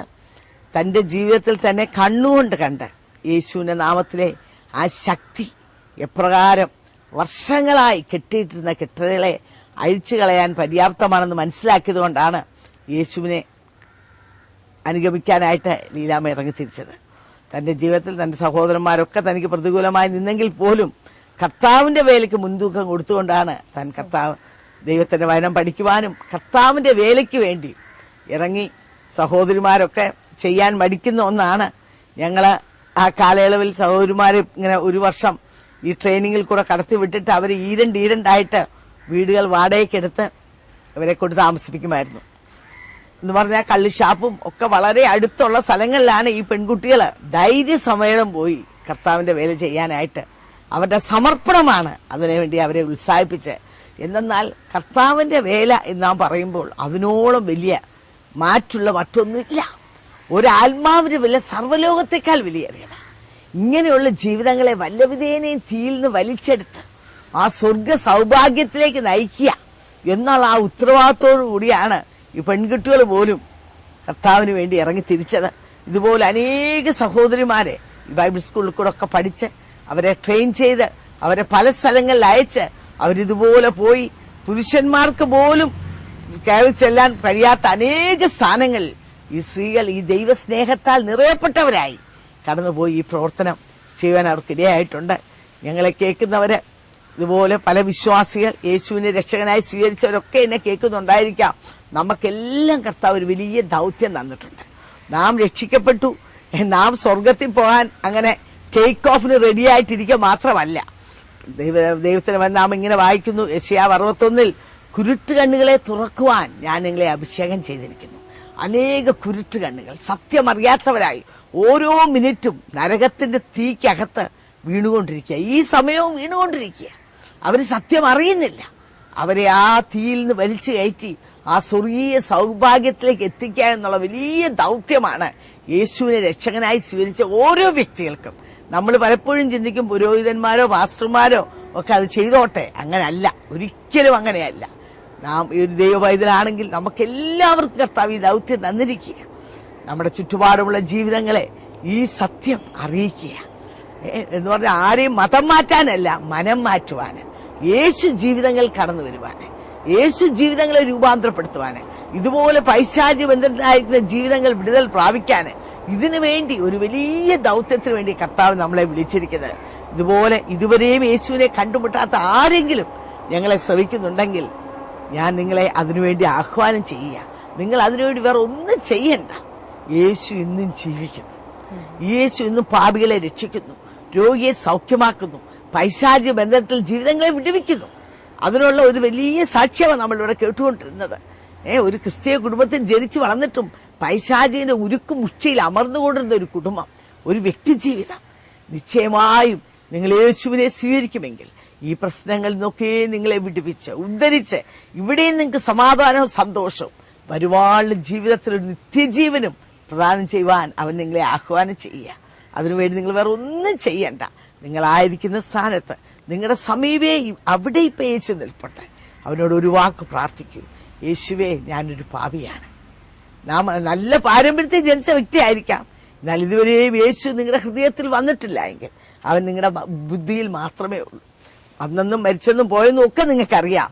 എന്നാൽ യേശു ഇന്ന് രാത്രിക്കാലം നിങ്ങളുടെ ഹൃദയത്തിലേക്കൊന്ന് കടന്നു വരട്ടെ.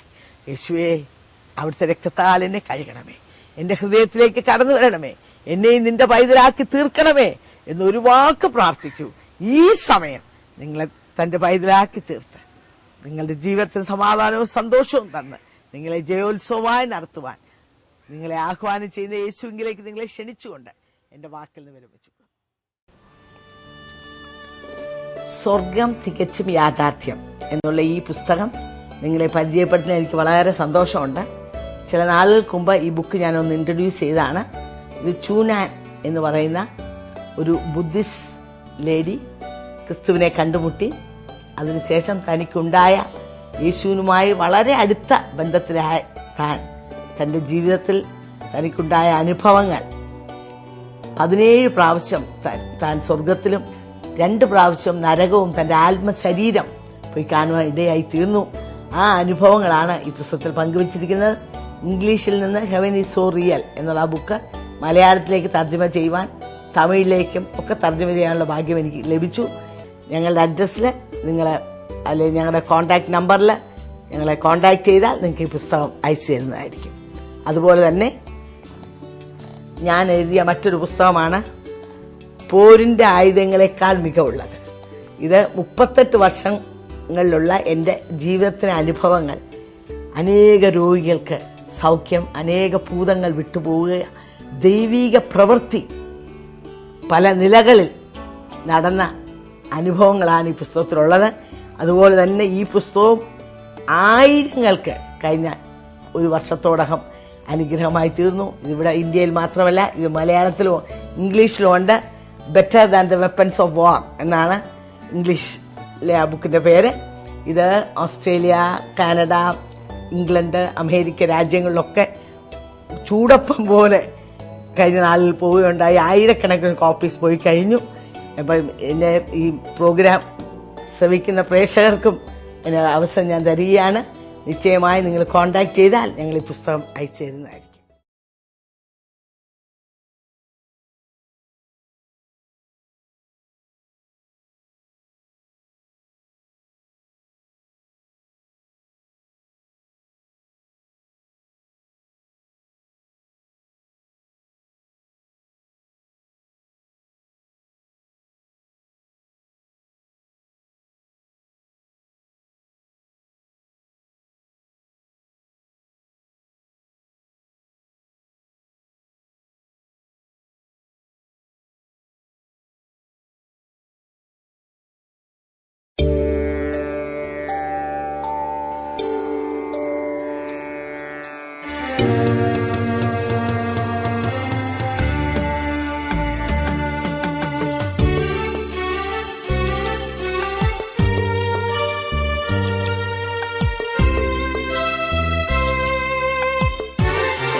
മനസ്സേ വ്യാകുലമരുതേ,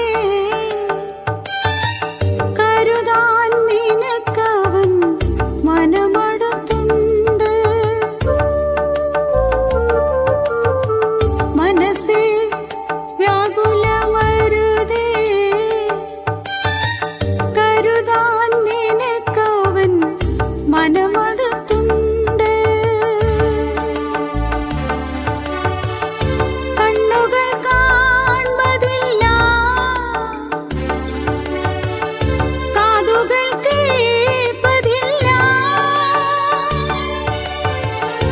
കണ്ണുകൾ കാൺമതില്ല, കാതുകൾ കേൾപ്പതില്ല. ഒരു ഹൃദയത്തിലും അത് തോന്നിയിട്ടില്ല. മനസ്സുറക്കുമ്പോൾ പ്രോഗ്രാമിലേക്ക് സ്വാഗതം. കഴിഞ്ഞ ആഴ്ച നമ്മോട് തന്റെ അനുഭവം പങ്കുവെച്ച പാസ്റ്റർ PI ബെന്നിയുടെ ഭാര്യ ലീലാമ്മ തുടർന്ന് നമ്മോട് തന്റെ അനുഭവം പങ്കുവെക്കുന്നതായിരിക്കും. അങ്ങനെ കർത്താവിന്റെ വേലയെ ആഗ്രഹിച്ച് ആ, ആഗ്രഹിച്ച കാര്യം കഴിഞ്ഞ എപ്പിസോഡ് ഞാൻ പറഞ്ഞില്ല. അതെ, അതുപോലെ തന്നെ ഞാൻ പല സ്ഥലങ്ങളിൽ കർത്താവിന്റെ വേലയ്ക്ക് വേണ്ടി പോയി. ആ, എന്നാൽ 1986 ഞങ്ങളുടെ വിവാഹം കഴിഞ്ഞു. അപ്പൊ കർത്താവിന്റെ വേലക്കാരനെ തന്നെ വേണമെന്നായി അല്ലേ? വേലക്കാരനെ തന്നെ വേണമെന്നായി ഞാൻ ദൈവത്തോട് പ്രാർത്ഥിക്കാൻ തുടങ്ങി. കർത്താവിന്റെ വേല പ്രതിഫലിച്ച കൂടാതെ കർത്താവിന്റെ വേലയെ കഷ്ടം സഹിച്ച ചെയ്യുന്ന ഒരു ദൈവദാസനെ എനിക്ക് തരണമെന്ന് ഞാൻ പ്രാർത്ഥിക്കാൻ തുടങ്ങി, എന്റെ രഹസ്യ പ്രാർത്ഥനയിൽ. അങ്ങനെ പ്രാർത്ഥിച്ചതിന്റെ ഫലമായിട്ട് ഞാൻ ആഗ്രഹിച്ചതുപോലെ തന്നെയുള്ള ഒരു ദൈവദാസനെ ദൈവം എനിക്ക് ഭർത്താവായിട്ട് തന്നു. നിങ്ങൾക്ക് പറഞ്ഞു തന്നിട്ടുണ്ടായിരുന്നല്ലോ എങ്ങനെ പ്രാർത്ഥിക്കണമെന്ന് അല്ലേ? ആന്റി പറഞ്ഞു തന്നിട്ടുണ്ട് ഓരോ ക്വാളിറ്റീസും വെച്ച് പ്രാർത്ഥിക്കണമെന്ന്. അങ്ങനെ എന്റെ അമ്മയുടെയും വലിയൊരു ആഗ്രഹമായിരുന്നു. ഞങ്ങളെ രക്ഷയിലേക്ക് കടന്നു വന്നപ്പം ഞങ്ങളുടെ പാസ്റ്ററോട് പറയുമായിരുന്നു, ഒരു പാസ്റ്ററെ തന്നെ അവർക്ക് ആലോചിച്ച് അവളെ വിവാഹം കഴിക്കണമെന്ന്. അങ്ങനെ ആ ദൗത്യം പാസ്റ്റർ ഏറ്റെടുത്താലും അന്നു മുതൽ എനിക്ക് വേണ്ടി പലയിടങ്ങളിൽ പ്രാർത്ഥിക്കുകയും പലയിടങ്ങളിൽ ശ്രമിക്കുകയും ചെയ്യും. അങ്ങനെ ആ ദൈവദാസനും പ്രിയ മറിയാമാന്റിയുമാണ് ഞങ്ങളുടെ ഈ വിവാഹത്തിന് മുഖാന്തരമായി ദൈവം ഉപയോഗിച്ചത്. അങ്ങനെ ആ വിവാഹം നടക്കുവാനിടയായി തീർന്നു. ഞാൻ പറഞ്ഞതുപോലെ ഞാൻ ആഗ്രഹിച്ച നിലയിൽ തന്നെ ഒരു ദൈവദാസനെ കിട്ടുവാനിടയായി. പരസ്യ പ്രവർത്തനങ്ങളിലൊക്കെ മുൻതൂക്കം കൊടുത്ത് പോയി, ഹാൻഡ്മേക്കുമായിട്ടൊക്കെ പോയി പലയിടങ്ങളിൽ പോയി സുവിശേഷം അറിയിക്കുന്ന ഒരു ദൈവദാസനെയാണ് എനിക്ക് ഭർത്താവായിട്ട് ലഭിക്കുവാനിടയായി തീർന്നത്. അങ്ങനെ വളരെ സന്തോഷത്തോടെ ഞങ്ങളുടെ കുടുംബജീവിതം മുന്നോട്ട് കടന്നുപോയി. അങ്ങനെ കാഞ്ഞിരപ്പള്ളി എന്ന് പറയുന്ന സ്ഥലത്ത് ആദ്യമായിട്ട് സഭാശുശ്രൂഷയിൽ ഞങ്ങൾ കാഞ്ഞിരപ്പള്ളിയിലാണ് ഇരിക്കുന്നത്. അവിടെ അന്ന് ഒരു താമസിക്കാനൊരു ഭവനമൊന്നും ഇല്ലായിരുന്നു. എന്നാൽ ഒരു കൊച്ചു കടയുടെ മുറിയായിരുന്നു. എങ്കിലും അത് വലിയ കൊട്ടാരം പോലുള്ള സന്തോഷമായിരുന്നു ഞങ്ങളുടെ ജീവിതത്തിൽ.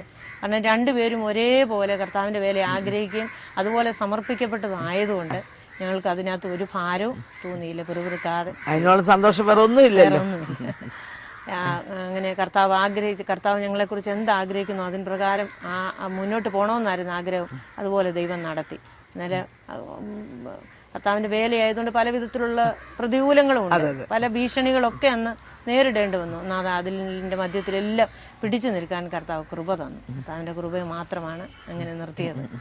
അങ്ങനെ കാഞ്ഞിരപ്പള്ളിയിലെ പ്രവർത്തനം കഴിഞ്ഞ് പറവൂരിന്റെ പ്രദേശത്തേക്ക് കടന്നു പോയായി. അവിടെ ആത്മാക്കളെ കർത്താവ് തന്നോ? അവിടെ എല്ലാ ആത്മാക്കളെ കർത്താവ് തന്നു. ഇന്ന് അവിടെ നല്ലൊരു സഭാകളും നല്ല ഒരു കൂടിവരവും പ്രദേശത്ത് ഉണ്ട്. പിന്നെ പറവൂരിന്റെ പ്രദേശത്തേക്ക് കടന്നു വന്നു. അപ്പോഴേക്കും ഞങ്ങൾക്ക് ഒരു ആൺകുഞ്ഞിനെ ദൈവം ദാനമായി തന്നു. സന്തോഷത്തോടെ അവിടെയും കർത്താവിന്റെ വേല ചെയ്തു. അവിടുത്തെ സഹോദരങ്ങളൊക്കെ ഞങ്ങളോട് ചേർന്ന് പലയിടങ്ങളിൽ കടന്നുപോയി സുവിശേഷം പറയാനും ഒക്കെ ഇടയായി തീർന്നു. കുറെ ആത്മാക്കളെ ഒക്കെ ദൈവം തരുവാനിടയായി. എന്നാൽ ഇതിന്റെ നടുവിൽ ഞാനിത് പറയുമ്പോൾ തന്നെ സുവിശേഷ വേല എപ്പോഴും മാധുര്യമേറിയത് മാത്രമല്ലല്ലോ, ഒത്തിരി പ്രശ്നങ്ങളെ ഒക്കെ അഭിമുഖീകരിക്കേണ്ടി വന്നു. എന്നാൽ അവിടെ എല്ലാം കർത്താവ് നിർത്തി, അതിനുള്ള കൃപ തന്ന് നിർത്തി. പറവൂരിന് അവിടുത്തെ പ്രവർത്തന ശേഷം ഇളങ്കുന്നപ്പുഴ എന്ന് പറഞ്ഞു വൈപ്പിൻകരയിലുള്ള വൈപ്പിൻ ദ്വീപിലുള്ള ഒരു സ്ഥലമാണ് ഇളങ്കുന്നപ്പുഴ. ആ സ്ഥലത്ത് പോയി കർത്താവിന്റെ വേല ചെയ്യാനിടയായി തീർന്നു. അവിടുത്തെ ആ കർത്താവിന്റെ വേല എന്ന് പറഞ്ഞാൽ വളരെ മറക്കാനാവാത്ത അനുഭവങ്ങളായിരുന്നു. ഞങ്ങളൊരു 18 ദിവസം എറണാകുളത്തുള്ള ഒരു ദേവദാസന്റെ കെയർ ഓഫിൽ ഞങ്ങൾ ആ വൈപ്പിൻകര മുഴുവനും സുവിശേഷം അറിയിക്കാനിടയായി തീർന്നു. ഒരു എല്ലാ മുക്കിലും മൂലയിലും വരെ ഒരു സ്ഥലം പോലും വിടാതെ കടലോരങ്ങളിലും ഒക്കെ നടന്ന പരസ്യ പ്രവർത്തനങ്ങളും ഭവന സന്ദർശനങ്ങളും നടത്തുവാനിടയായത്. ഒരു ടീമായിട്ടാണ് അന്ന് പോയി വർക്ക് ചെയ്തത്. അങ്ങനെ അതിന്റെ ഫലമായിട്ട് ധാരാളം ആത്മാക്കളെ ധ്യാനങ്ങളിലൊക്കെ കൂടി അനേക ജീവിതങ്ങൾ മുന്നോട്ട് കടന്നു വരാൻ ദൈവകൽപ്പന സ്വീകരിക്കാൻ. ലീലാമ്മ ആദ്യം പ്രവർത്തിക്കാൻ പോയതും ചെറായിലാണല്ലോ, അതും വൈപ്പിലാണല്ലോ. ആ സ്ഥലത്തേക്ക് തന്നെ ദൈവം പിന്നെയും ഞങ്ങളെ അവിടേക്കായി. വളരെ ആവശ്യമുള്ള ഒരു ദേശമല്ലേ അത്. പിന്നെ അവിടെ എല്ലാം ധാരാളം സഭകളും ദൈവമക്കളും ഉണ്ട്. ആ കാലങ്ങളിൽ വിരലിലെണ്ണാനേ അതെ. ഞങ്ങളെ കേൾക്കുന്ന പ്രേക്ഷകരോട് എനിക്ക് ഇതിന്റെ മധ്യത്തിൽ പറയാനുള്ളത്, നമ്മുടെ കേരളത്തിൽ തന്നെ അനേക സ്ഥലങ്ങൾ നമുക്കിവിടെ ഉള്ള സ്ഥലങ്ങളിലുണ്ട്, പക്ഷെ ഇല്ലാത്ത സ്ഥലങ്ങളിലില്ല എന്നൊരവസ്ഥയാണ്. ഞങ്ങള് 1984 തോന്നുന്നു, ഞങ്ങൾ 84, 85 ആ വർഷങ്ങളിലാണ് ആദ്യമായിട്ട് ഞങ്ങൾ വൈപ്പിനിലേക്ക് പ്രവർത്തനത്തിന് വേണ്ടി കടന്നു പോകുന്നത്.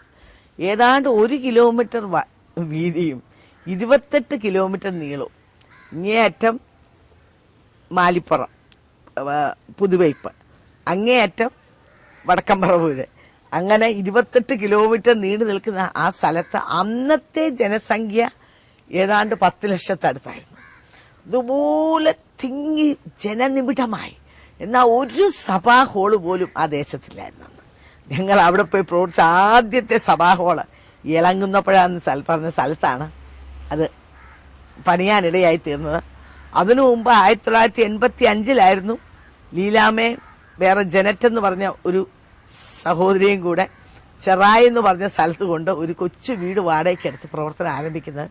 ഞങ്ങൾ അവിടെ പോയപ്പോൾ അവിടുത്തെ ഒരു വ്യക്തി എന്നോട് ഇങ്ങനെയാണ് പറഞ്ഞത്, ആ കാണുന്ന കുരിശുപള്ളി ഒഴികെ ഇവിടെയുള്ള സകല വീടുകളിലും ചാരായം മാറ്റാന്ന് എന്ന് പറഞ്ഞാൽ ഓരോ വീടും ഓരോ ബാറാണെന്ന് അർത്ഥം. അപ്പം അവിടെ ഇഷ്ടംപോലെ പല സഭാവിഭാഗങ്ങളുണ്ട്. ക്രിസ്ത്യാനികൾ എന്ന് പറയുന്നവരുണ്ടെങ്കിൽ തന്നെയും അതിനകത്ത് നടക്കുന്നത് ഇതുപോലെയുള്ള പ്രവൃത്തികളായിരുന്നു. യഥാർത്ഥമായി യേശുവിനെ അറിയുന്നതിനും നാം അല്ലാതെ ഒരു ക്രിസ്ത്യാനി എന്ന് പറയുന്നതിനും വളരെ വ്യത്യാസമാണ്. ആ ഒരു സാഹചര്യത്തിലാണ് ഈ 2 പെൺകുട്ടികൾ ഒരു കൊച്ചു വീടിനകത്ത് പോയി തങ്ങളുടെ പ്രവർത്തനം ആരംഭിക്കുന്നത്. അപ്പൊ ഞങ്ങൾക്ക് വലിയ ബേർഡൻ ആ ദേശത്തെക്കുറിച്ച് കർത്താവ് തോന്നുന്നു. മാലിപ്പുറം, ഇളങ്ങുന്നപ്പുഴ, വൈപ്പ്, ചെറുവൈപ്പ്, അതുപോലെ ഓച്ചന്തുരുത്ത്, നായരമ്പലം, എടവനക്കാട്, ഇങ്ങനെ ഓരോ തുരുത്തുകൾ, ഇതെല്ലാം വെച്ച് വളരെയധികം ആത്മഭാരത്തോടെ പ്രാർത്ഥിക്കാൻ ഇടയായി തീർന്നിട്ടുണ്ട്. കർത്താവേ, ഈ ജനം സത്യം അറിയുന്നില്ല. ഇതെല്ലാം കിട്ടുന്ന കാശ്, പണിക്ക് പോകും, കിട്ടുന്ന കാശ് മുഴുവൻ കുടിച്ചു തീർക്കും, പിന്നെ ഓരോ പല പ്രവൃത്തികളിലേക്ക് നീങ്ങും, യാതൊരു സമാധാനവുമില്ല, സന്തോഷവുമില്ല, ഇങ്ങനെ ജീവിക്കുന്ന ജീവിതങ്ങൾ. അപ്പൊ നമ്മുടെ ഏറ്റവും വലിയ ഉദ്ദേശം ജീവിതങ്ങളിലേക്ക് യേശുവിനെ പകർന്നു കൊടുക്കുക എന്നുള്ളതായിരിക്കണം. ആ സ്ഥലത്ത് തന്നെ ലീലാമേ കുടുംബമായി കർത്താവ് അയക്കുകയും, താൻ പറഞ്ഞ നാം കേട്ടല്ലോ, 18 ദിവസം കൊണ്ട് അവരാ ദേശം മുഴുവനും സുവിശേഷം അറിയിക്കാനുള്ള വലിയ ഭാഗ്യം കർത്താവ് അവർക്ക് കൊടുത്തു. പറഞ്ഞാട്ടെ. അതിനുശേഷം അവിടെ ചില വർഷങ്ങൾ താമസിച്ചതിന് ശേഷം അങ്കമാലി എന്ന് പറയുന്ന സ്ഥലത്തേക്ക് കടന്നുപോയി. അവിടെയും 2 വർഷം കർത്താവിന്റെ വേല ദൈവം തന്നതുപോലെ തന്ന കൃപയ്ക്കൊത്തവണ്ണം ചെയ്തു. അതിനുശേഷം പയ്യന്നൂര് കടന്നുപോയി 2 വർഷം. പിന്നീട് ദൈവം അയച്ചത് നേരെ നമ്മുടെ നാട്ടിലേക്ക്, തിരുവല്ലയിലേക്ക് കടന്നു വരുവാനിടയായി തീർന്നു. അപ്പൊ ഈ സ്ഥലങ്ങളിലൊക്കെയും എന്തൊക്കെ തരണം ചെയ്യേണ്ടി വന്നു? ഒത്തിരി വിഷയങ്ങളെ തരണം ചെയ്യേണ്ടി വന്നു. എന്നാൽ അതിലെല്ലാം ദൈവത്തിന്റെ കൃപ തന്ന, അന്ന് ഞാൻ രക്ഷയിലേക്ക് കടന്നു വന്ന സമയങ്ങളിൽ ദൈവാത്മാവിനോട് പ്രാർത്ഥിച്ചൊരു പ്രാർത്ഥന, കർത്താവെ എന്ത് കഷ്ടം സഹിച്ചാന്നേലും എന്റെ ആയുസ് ഞാൻ കർത്താവിന്റെ വേല ചെയ്യുന്നൊരു തീരുമാനമെടുത്തായിരുന്നു. അപ്പോൾ ഇങ്ങനെ പ്രശ്നങ്ങളൊക്കെ കടന്നു വരുമ്പോൾ മുന്നോട്ട് കടന്ന് ഒരു സ്റ്റെപ്പ് വെക്കാൻ വയ്യാത്ത തരത്തിൽ പലതരത്തിലുള്ള വിഷയങ്ങൾ കടന്നു വന്നപ്പോഴൊക്കെ ചില അനുഭവങ്ങൾ പറഞ്ഞു. മറ്റുള്ളവർക്കൊരു ഉത്തേജനമായിക്കോട്ടെ, ഇതുപോലെ കർത്താവിന്റെ വേല ചെയ്യുന്നവർക്ക്. സഭാതലത്തിലും വളരെയധികം വിഷയങ്ങളിലൊക്കെ കടന്നു പോകേണ്ടി വന്നു. വേദനിപ്പിക്കുന്ന അനുഭവങ്ങൾ. സഭ വളരാൻ തുടങ്ങിയപ്പോഴത്തേക്ക് പിശാച് ആ നിലകളിൽ സഭ വിശ്വാസികളെ തന്നെ കരങ്ങളിലെടുത്ത് പല നിലകളിലുള്ള പോരുകളുണ്ടായി. എന്നാൽ അതിന്റെ മധ്യത്തിലെല്ലാം അപ്പോഴെല്ലാം ദൈവാത്മാവിനോട് പറയും, നീ കർത്താവിന്റെ വേല ചോദിച്ചു മേടിച്ചതല്ലേ, അതുകൊണ്ട് സന്തോഷത്തോടെ സഹിക്കുക, പെറുപെറുക്കരുത്, പരാതി പറയരുതെന്ന്. അപ്പൊ തന്നെ പെട്ടെന്ന് ഞാൻ അതിൽ നിന്ന് മോചനം നേടിയിട്ട് പെട്ടെന്ന് ഞാൻ കർത്താവെ ഞാൻ സഹിച്ചോളാം, എന്റെ വേല ആഗ്രഹിച്ചിറങ്ങി തിരിച്ചാന്ന് പറഞ്ഞ് ഞാൻ ധൈര്യപ്പെടാറുണ്ട്. അതുപോലെ തന്നെ ദൈവദാസനെ ഭർത്താവിനെയും ഞാൻ ധൈര്യപ്പെടുത്താറുണ്ട്. അപ്പൊ ഞങ്ങൾക്ക് 2 കുഞ്ഞുങ്ങളെ ദൈവം ദാനമായി തന്നു. 2 കുഞ്ഞുങ്ങളും പലയിടങ്ങളിലാണ് പഠിച്ചത്.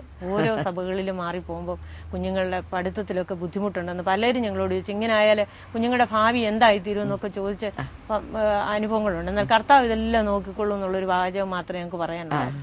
എന്നാൽ ഞാൻ പറയട്ടെ, ഒരു ട്യൂഷന് പോകുവാനോ അല്ലെങ്കിൽ മറ്റുള്ളവരിൽ ആശ്രയിക്കുവാനോ ചെയ്യാതെ കുഞ്ഞുങ്ങൾ നന്നായിട്ട് പഠിക്കുവാൻ, അവർ പഠിച്ച സ്കൂളുകളിലെല്ലാം ടീച്ചേഴ്സിന്റെ നല്ല അഭിപ്രായം കേൾക്കുവാൻ ദൈവം ഇടയാക്കി തീർന്നു. നീ എന്റെ കാര്യം നോക്കിയാൽ ഞാൻ നിന്റെ കാര്യം നോക്കാം, അല്ലേ? നമ്മുടെ നിങ്ങൾ കർത്താവിന്റെ കാര്യം നോക്കിയപ്പോ കർത്താവ് കുഞ്ഞുങ്ങളുടെ കാര്യം നോക്കി. ഈ കുഞ്ഞുങ്ങളെ ചെല്ലുന്ന എല്ലാ സ്കൂളുകളിലും പറയും, ഈ കുഞ്ഞുങ്ങളെ നന്നായി പഠിപ്പിക്കണേ, നിങ്ങൾ എവിടെ പോയാലും നല്ല നിലയിൽ അവരെ പഠിപ്പിക്കണേ, അവർക്ക് ഒരു നല്ല ഭാവി ഉണ്ടെന്ന് പറയാനിടയായി തീർന്നു. അതെല്ലാം ഞങ്ങളുടെ പുകഴ്ചയെല്ലാം സർവശക്തനായ ദൈവം ചെയ്ത നന്മകളാണ്. അങ്ങനെ മോള് ആ സ്കൂളിൽ, അവള് പഠിച്ച സ്കൂളിലെ 10ാം ക്ലാസ്സിലെ ഉന്നത ഏറ്റവും ഫസ്റ്റ് ക്ലാസ്സോടെ പാസ്സായി. മാർക്കുണ്ടായിരുന്നു? മാർക്കാനോ മറന്നു. ഏറ്റവും ഫസ്റ്റ് ഫസ്റ്റായിട്ട് പാസ്സായ സ്കൂളിൽ നിന്ന് സമ്മാനങ്ങളൊക്കെ കിട്ടുവാനിടയായിരുന്നു. അതുപോലെ തന്നെ മോന് മോശമല്ല, 2 പേരും നന്നായി പഠിച്ചു. +2 കഴിഞ്ഞ് +2 നല്ല മാർക്കോടെ ഒരു പാസ്സായി തീർന്നു. മോന് പിന്നെ എഞ്ചിനീയറിംഗിന് പഠിച്ച് അതിനുശേഷം കർത്താവിന്റെ വേലയാണ് കുഞ്ഞുങ്ങളെ 2 പേരെയും കുറിച്ച് ഞങ്ങൾ ആഗ്രഹിക്കുന്നത്. എഞ്ചിനീയറിംഗിന് നല്ല മാർക്കോടെ പാസ്സായി. അതിനുശേഷം അവന് എറണാകുളത്ത് കാക്കനാട് ഇൻഫോ പാർക്ക് ജോലി ചെയ്യുന്നെങ്കിലും കർത്താവിന്റെ വേലയാണ് അവനെ കുറിച്ച് ദൈവം ആഗ്രഹിക്കുന്നതെന്നറിയാം. ചർച്ചകളിലൊക്കെ പാട്ടിലും അല്ലെങ്കിൽ യൂത്തിന്റെ ഇടയിലൊക്കെ പ്രവർത്തിക്കാൻ വളരെ ആഗ്രഹത്തോടെ ദിവസങ്ങളിൽ മുന്നേറിക്കൊണ്ടിരിക്കുന്നു. മോള് +2 കഴിഞ്ഞ് എൻട്രൻസ് പാസ്സായി. അവള് കണ്ണൂര് പരിയാരത്ത് മെഡിസിന് പഠിച്ചുകൊണ്ടിരിക്കുന്നു, DBS ഫസ്റ്റ് ഇയർ എക്സാം നടന്നുകൊണ്ടിരിക്കുന്നു. അല്ലേ? ഓക്കെ. ഞങ്ങളെ കേൾക്കുന്ന പ്രേക്ഷകരോട് എനിക്ക് ഇതിന്റെ മധ്യത്തിൽ പറയാനുള്ളത്, ദൈവത്തിന്റെ വചനം വളരെ അർത്ഥവത്താണ്. പലപ്പോഴും നമുക്കത് കടന്ന് വിശ്വസിക്കാൻ കഴിവില്ലാത്തതുകൊണ്ടാണ് നാം പതറിപ്പോകുന്നത്.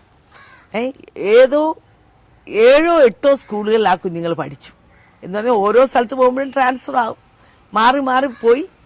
എന്നാല് അവരുടെ വിദ്യാഭ്യാസത്തിന് യാതൊരു വിഘ്നവും വരാതെ എൻട്രൻസ് എഴുതി തന്നെ മെഡിസിൻ സീറ്റ് കിട്ടുക എന്ന് പറഞ്ഞാൽ അത്ര എളുപ്പമല്ലല്ലോ. ഒരു പൈസ കൊടുത്തില്ല, ഒന്നും ചെയ്തില്ല. ഫസ്റ്റ് റാങ്കിൽ 10ാം ക്ലാസ്സിൽ പാസ്സായി. അതുപോലെ തന്നെ മോന് നല്ല മാർക്കോടുകൂടെ എഞ്ചിനീയറിംഗ് പാസ്സായി. 2 പേരൊന്ന് ഡോക്ടറും എഞ്ചിനീയറും എന്നുള്ള അവസ്ഥയിലേക്ക് കർത്താവ് കൊണ്ടുവന്നു. യഹോഭക്തി ജ്ഞാനത്തിന്റെ ആരംഭം. ലീലാമ പറഞ്ഞല്ലോ, ഓരോന്ന് ഈ കുട്ടികളെ വളർത്തിയത് പ്രാർത്ഥനയിലും കണ്ണുനീരിലും ഉപവാസത്തിലുമായിരുന്നു. അപ്പൊ നാം എത്രത്തോളം പല അമ്മമാരുടെയും വെപ്രാളം ഞാൻ കാണാറുണ്ട്. കുട്ടികളെക്കാൾ വെപ്രാളം അമ്മമാർക്കാണ്. അവര് സ്കൂളിൽ നിന്ന് വരുമ്പോഴത്തേക്ക് പിന്നെ അവർക്കൊന്നിനും സമയമില്ല. കുട്ടികളെ പഠിപ്പിക്കുക, കുട്ടികളുടെ ഫസ്റ്റ് റാങ്ക്, കുട്ടികളെ. പക്ഷെ ഇങ്ങനെയുള്ള പലരുടെയും കുട്ടികൾക്ക് ഇത്രയും ഒരു നല്ല വിജയം നേടുന്നത് കാണാൻ കഴിയുന്നില്ല. അപ്പൊ ദൈവകൃപയിൽ ആശ്രയിച്ച് കർത്താവിന്റെ കാര്യത്തിനും കർത്താവിന്റെ നാമത്തിനും നാം മുൻതൂക്കം കൊടുത്തുകൊണ്ട് ദൈവകരങ്ങളിൽ ഏൽപ്പിച്ച് കുഞ്ഞുങ്ങളെ വളർത്തുമെങ്കിൽ അവരുടെ ഭാവി കർത്താവിന്റെ കരങ്ങൾ. അത് വളരെ സുരക്ഷിതത്വമാണ്. ഇന്ന് ആ കുട്ടികൾ പഠിച്ചു എന്ന് മാത്രമല്ല, എല്ലാവരുടെ മുമ്പിലും സാക്ഷ്യം പ്രാപിച്ച കുട്ടികളാണ്. എല്ലാവർക്കും അവരെക്കുറിച്ച് നല്ല അഭിപ്രായമാണ് പറയാനുള്ളത്. അതല്ലേ വലിയ കാര്യം. നമ്മൾ എന്തിനാണ് അധികമായിട്ട് നമ്മുടെ കുഞ്ഞുങ്ങളെ ചൊല്ലി ചിന്തിക്കുന്നത്, ഭാരപ്പെടുന്നത്? കർത്താവ് പറയുന്നത്, നിന്റെ ഭാരം എന്റെ മേലിട്ട് നീ എന്റെ വഴിയിൽ നടക്ക്, ഞാൻ നിന്റെ മേൽ ദൃഷ്ടി വെച്ച് നിനക്ക് ആലോചന പറഞ്ഞു തരാം. നിശ്ചയമായി നാം കർത്താവിന്റെ കാര്യങ്ങൾ മുൻതൂക്കം കൊടുത്താൽ കർത്താവ് നമ്മുടെ കാര്യം നോക്കുന്നുള്ള യാതൊരു സംശയമില്ല. എനിക്കും ആ അനുഭവം തന്നെയാണ് പറയാനുള്ളത്. ഞങ്ങൾക്ക് 4 കുട്ടികളുണ്ട്. അവരെക്കുറിച്ചും പറഞ്ഞ ഇത് ഞങ്ങളെ സ്നേഹിക്കുന്നവരെല്ലാം പറയും, നിങ്ങളിങ്ങനെ നടന്നു, ഈ കുട്ടികളെല്ലാം ഒരുത്തരും ദൈവവും ഇല്ലാതെ പോവും, നിങ്ങൾ വിദ്യാഭ്യാസം കിട്ടത്തില്ല, ഒന്നും കിട്ടത്തില്ല. അവർക്കെല്ലാം വിദേശത്തെ സ്വദേശത്തെ എല്ലാ ഡിഗ്രിയുന്നുണ്ട്. അവരെല്ലാം ദൈവത്തെ സേവിക്കുക. അങ്ങനെ ഞങ്ങൾക്കെല്ലാം പറയാനുള്ള ഇതാ. അവിടെ നിങ്ങൾ ആരും പതറിപ്പോരുത്. കർത്താവിന് വേണ്ടി ചെലവഴിക്കേണ്ട സമയവും ദൈവവേലയ്ക്ക് വേണ്ടി ചെലവഴിക്കേണ്ട സമയവും കുട്ടികൾ എന്ന് പറഞ്ഞിരുന്നാൽ കുട്ടികളുടെ ഭാവിയും നഷ്ടപ്പെട്ടു പോവും, നമുക്ക് ചെയ്യാനുള്ള സമയങ്ങളും നഷ്ടപ്പെട്ടു പോകും. അപ്പൊ അതിനൊരിക്കലും നമ്മൾ ഇടവരരുത്. ഞാൻ പറഞ്ഞ പിന്നെ എന്റെ ജീവിതത്തിൽ ഒരു അനുഭവം ഉണ്ടായി. ഞാൻ ഒരു 5-6 മാസത്തിന് മുമ്പ് ഇങ്ങനെ ഒരു കാഴ്ച എന്നെ ദൈവം കാണിക്കാനിടയായി. അന്ന് അത് എന്താണെന്ന് ചോദിച്ചാൽ, എല്ലാവരും എന്തോ ഒരു സംഭവത്തോടുള്ള ബന്ധത്തിൽ ഓടുകയാണ്. ഞാനും ഓടുന്നുണ്ട്, എന്റെ കൂടെ പലരും ഓടുന്നുണ്ട്. ആർക്കും ആരെയും നോക്കാനൊക്കാത്ത ഒരു അനുഭവത്തിൽ ഓടുകയാണ്. എന്തോ ഒരു സംഭവം പിന്നിൽ സംഭവിക്കാൻ പോകുന്നു എന്നുള്ളതിന്റെ ഒരു മുന്നോടിയായിട്ട്. അങ്ങനെ മെയിൻ റോഡിൽ കൂടെ ഒന്നും അല്ല ഓടുന്നത്, ചെറിയ കുടിസ് വഴികളിലും അതുപോലെ തന്നെ വീടിന്റെ മുറ്റത്തൂടെ ഒക്കെയാണ് കിട്ടുന്ന വഴിയെ മനുഷ്യരെല്ലാം ഓടിക്കൊണ്ടിരിക്കുക. അങ്ങനെ ഞാനിങ്ങനെ ഓടിപ്പോകുന്ന സമയത്ത് ഭവനങ്ങളിലിരുന്ന് പലരും വിളിക്കുന്നുണ്ട്, അമ്മാമയെ ഒന്ന് നിൽക്കണേ, അമ്മാമയല്ലേ കഴിഞ്ഞ നാളുകളിൽ ഞങ്ങളുടെ വീടുകളിലൊക്കെ വന്ന് പ്രാർത്ഥിച്ചത്. അന്ന് ഞങ്ങളൊന്നും അത് കാര്യമായിട്ട് എടുത്തില്ല. എന്നാൽ ഇന്ന് ഈ സാഹചര്യത്തിൽ ഞങ്ങൾക്ക് വേണ്ടി, ഞങ്ങൾ വളരെ കഷ്ടത്തിലാണ്, ഞങ്ങൾക്ക് വേണ്ടി ഒന്ന് പ്രാർത്ഥിച്ചിട്ട് പോകും എന്ന് പറയുന്നൊരു അനുഭവം. അപ്പം ഞാൻ ഓർത്തു, ശരിയല്ലേ, നിന്നൊന്ന് പ്രാർത്ഥിച്ചിട്ട് പോകാം. എന്നാൽ ഞാൻ അവിടെ നിന്ന സമയത്ത് തന്നെ ഒരു വലിയ ശക്തിയുണ്ടല്ലോ എന്നെ മുന്നോട്ടാഞ്ഞു. പെട്ടെന്ന് ലക്ഷ്യത്തിലേക്ക് ഓടിപ്പോയിക്കോ, അതിനുള്ള സമയം കഴിഞ്ഞു. അവിടെയൊക്കെ നിന്ന് പറയാനുള്ള പ്രാർത്ഥിക്കാനുള്ള സമയം തീർന്നു പോയി. കഴിഞ്ഞ നാളുകളിൽ നീ പറഞ്ഞില്ല. അങ്ങനെ ഞാൻ പിന്നെയും മുന്നോട്ട് ഓടുകയാണ്. ചോദിയപ്പം എനിക്ക് പരിചയമുള്ള ഒരു വ്യക്തിയാണ് കർത്താവിന്റെ വേല ചെയ്യുന്ന ഒരു സഹോദരി എന്നെ അവിടെ തടഞ്ഞു നിർത്തുന്നു. ലീലാമ്മ അങ്ങനെ സ്പീഡിൽ പോകാൻ വരട്ടെ, ഇവരൂടെ വന്നിട്ട് ഒന്നിച്ചോടാമല്ലോ അവിടെ നിൽക്കെന്ന് പറഞ്ഞു. എന്നാൽ ഞാൻ ഓർത്തു, വയ്യാത്തവരല്ലേ, അവരെയും കൂടി കൊണ്ടുപോകാമെന്ന് വിചാരിച്ചാണ്. പല ശക്തി നമ്മളെ തടയാൻ നോക്കും അല്ലേ. അങ്ങനെ നിൽക്കുമ്പോൾ എന്നോട് പറയുകയാണ്, ആ ശക്തി എന്നോട്, എന്നെ പ്രേരിപ്പിച്ച ആ ശക്തി എന്നോട് പറയുക, എളുപ്പം ഓടിക്കും, അതിനൊന്നും ഇപ്പൊ സമയമില്ല, നീ ഇവിടെ നിന്നു പോകും, നിന്നാൽ നീ ഇവരുടെ കൂട്ടത്തിൽ ഇവിടെ നിന്നു പോകും. പിന്നെയും ഞാൻ ഓടുകയാണ്. ഓടിപ്പോകുന്ന സമയത്ത് ഞങ്ങളുടെ ചർച്ചിലെ ഒരു പെൺപൈതലിനെ എന്നെ കാണിക്കുന്നു. ഒരു 12 വയസ്സ് പ്രായമുണ്ട്.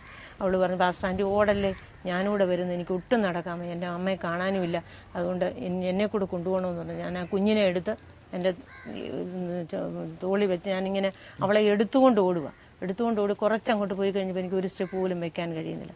ഞാൻ ദൈവാത്മാവ് എന്നോട് പറഞ്ഞു, കുഞ്ഞിനെ അവിടെ നിർത്ത, ഭാരം വെച്ചുകൊണ്ട് നിനക്ക് ഓടാനൊക്കത്തില്ല, കുഞ്ഞിനോട് പറ ഓടാനുള്ള കൃപ എനിക്ക് തരണമേ എന്ന് പ്രാർത്ഥിക്കുമെന്ന് പറഞ്ഞു. ഞാനും ഇങ്ങനെ ഓടിപ്പോയി. ഇങ്ങനെ ഈ കാഴ്ച എന്താണെന്ന് ഓർത്ത് ഞാൻ ഭാരപ്പെട്ട് രാവിലെ ഇങ്ങനെ എഴുന്നേറ്റ് പ്രാർത്ഥിച്ചപ്പോൾ ദൈവാത്മാവിനെ കാണിച്ചു ആദ്യത്തെ അനുഭവം.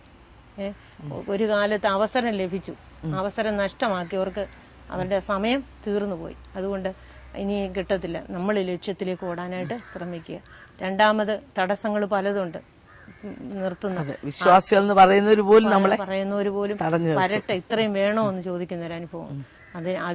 അതിനും ഓടാൻ പറ്റത്തില്ല. മൂന്നാമത് കാണിച്ച് ഭാരം വെച്ചുകൊണ്ട് ഓടാൻ കഴിയില്ല. സകല ഭാരവും ദിവസത്തിൽ ഇറക്കി വെച്ചിട്ട് ഓടണം. ഇങ്ങനെ ഒരു അനുഭവം എന്നെ കാണിച്ച് അന്ന് മുതൽ ഞാനിങ്ങനെ എപ്പോഴും എൻ്റെ ജീവിതത്തെ ഞാൻ ശ്രദ്ധിക്കാറുണ്ട്. കർത്താവേ, ഓട്ടം ഇടയ്ക്ക് വെച്ച് ഒരിക്കലും നിന്നു പോകാനിടയാകാതെ ലക്ഷ്യസ്ഥാനത്തെത്താൻ ദൈവം എന്നെ സഹായിക്കണം. അതെ, നമ്മള് പാട്ടുകാരൻ പാടുന്ന പോലെ അല്ലേ, ഓട്ടക്കളത്തിൽ ഓടുന്നവർ അനേകരെങ്കിലും ബിരുദ പ്രാപിക്കുന്നത് ഏകൻ മാത്രമല്ലയോ.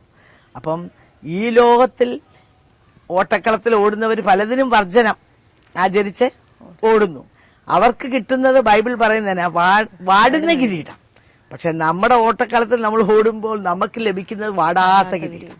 അപ്പൊ അതിനുവേണ്ടി ഓടുന്ന ആ അന്ത്യ കാലയളവിലേക്ക് നമ്മൾ എത്തിച്ചേർന്നിരിക്കുക അല്ലേ. അപ്പൊ അത് വളരെ വ്യക്തമായ ഒരു ആലോചനയാണ് കർത്താവ് ലീലാമ്മയ്ക്ക് തന്നത്. ഇത് അനേകർക്കും പ്രയോജനപ്പെടാൻ വേണ്ടിയിട്ടാണ്. അപ്പൊ അതുകൊണ്ട് ഈ ഒരു അവസരം നമുക്ക് ലോകത്തോട് തന്നെ നമുക്കിത് വിളിച്ചു പറയാം. നിശ്ചയമായിട്ടും പ്രേക്ഷകരോട് ഇതിന്റെ മധ്യത്തിൽ എനിക്ക് പറയാനുള്ള ഇതാണ്, ലീലാമ്മയെ കാണിച്ച ദർശനം ആ ദിവസം വരാൻ പോവുക. ചുള പോലെ കത്തുന്നൊരു ദിവസം. അന്ന് അഹങ്കാരികളൊക്കെയും സകല ദുഷ്പ്രവൃത്തിക്കാരും താളടിയാകും. ആ ദിവസം വേരും കൊമ്പും ശേഷിക്കാതെ ഇതെല്ലാം ദഹിപ്പിച്ച് കളയുമെന്നാണ് നാം ബൈബിൾ മലാക്കി പ്രവചനത്തിൽ വായിക്കുന്നത്. അപ്പൊ ഇതിന്റെ എല്ലാം അവസാനം സമീപിച്ചിരിക്കുക. ഇനി കർത്താവിന്റെ വരവിന് വളരെ സമയങ്ങളില്ല. ലോക സംഭവങ്ങളിലേക്ക് നമ്മൾ കണ്ണ് ഓടിക്കുമ്പോൾ നാം കാണുന്ന ഞെട്ടിപ്പിക്കുന്ന വാർത്തകളാണ് ഓരോ ദിവസവും നമ്മൾ കേൾക്കുകയും കാണുകയും ചെയ്തുകൊണ്ടിരിക്കുന്നത്. ബൈബിൾ പറയുന്ന അനേക കാര്യങ്ങൾ, 666 മുദ്ര, ഇതൊക്കെ പല സ്ഥലങ്ങളിലും ഇത് വെളിപ്പെട്ട് വന്നുകൊണ്ടിരിക്കുക. ഇനി ഈ നിറവേറാൻ ഒന്നും തന്നെയില്ല. കഴിഞ്ഞ ദിവസം ഞാൻ ഇന്റർനെറ്റിൽ ചില കാര്യങ്ങളൊക്കെ കാണാനിടയായി. അത് എന്നെ ഞെട്ടിപ്പിച്ചു.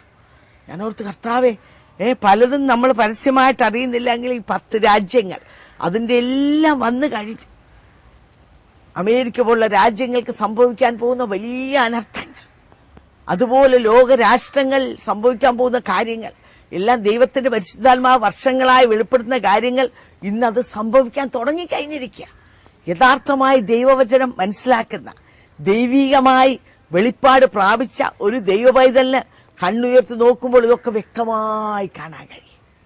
നോഹ പ്രസംഗിച്ചു, 120 വർഷക്കാലം പ്രസംഗിച്ചു, ആരുമില്ലായിരുന്നു കേൾക്കാൻ. എന്നാൽ 8 പേര് നോഹയുടെ കുടുംബം കയറി കഴിഞ്ഞപ്പോൾ യഹോവയായി ദൈവം വാതിലടച്ചു. വാതിലടച്ചു കഴിഞ്ഞ് ഒരുത്തർക്കോ വാതിൽ തുറന്നില്ല. അത് പണിതവരൊക്കെ തട്ടി വിളിച്ചു കാണും.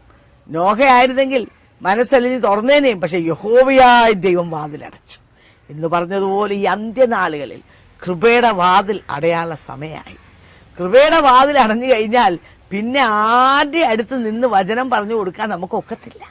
ബൈബിളിൽ ഇങ്ങനെ നാം വായിക്കുന്നുണ്ട്, വെള്ളത്തിന് വേണ്ടിയുള്ള ദാഹമല്ല, അപ്പത്തിന് വേണ്ടി വല്ല വിശപ്പല്ല, ദൈവവചനം കേൾപ്പാനുള്ള വിശപ്പും ദാഹവും ജനത്തിനിടയിൽ ഉണ്ടാകും. അവർ ഭൂമിയുടെ ഒരറ്റം തൊട്ട് മറ്റേ അറ്റം വരെ ഓടും, പക്ഷെ കണ്ടെത്തുകയില്ല.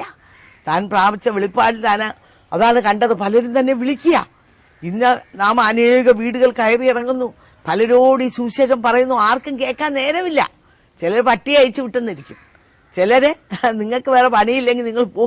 ഇതാണ് ലോകം കാണുന്ന പണിയില്ലാത്തവർക്കുള്ള ഒരു പണി. ഒരിക്കലുമല്ല. ഈ ആത്മഭാരം ഉള്ളതുകൊണ്ട്, ജീവിതങ്ങളിൽ സത്യം അറിയണം എന്നുള്ള വേദന കൊണ്ട് മാത്രമാണ് അനേകരോട് ഈ ദൈവവചനം പറയാൻ നാം ഒരുമ്പെടുന്നത്. പക്ഷെ അതിനുവേണ്ടി വിളിക്കുന്ന സമയത്ത് നമുക്ക് സമയം കിട്ടിയില്ല എന്നിരിക്കും. എന്നാൽ കൃപയുടെ വാതിൽ അടഞ്ഞു കഴിഞ്ഞാൽ പിന്നെ ആരോട് പറയാനൊക്കത്തില്ല. അപ്പൊ വിശ്വാസി എന്ന് പറയുന്ന എല്ലാവരും അവിടെ പോയി എത്തുമെന്നല്ല, നാം ജീവിക്കേണ്ട പോലെ ജീവിക്കണം.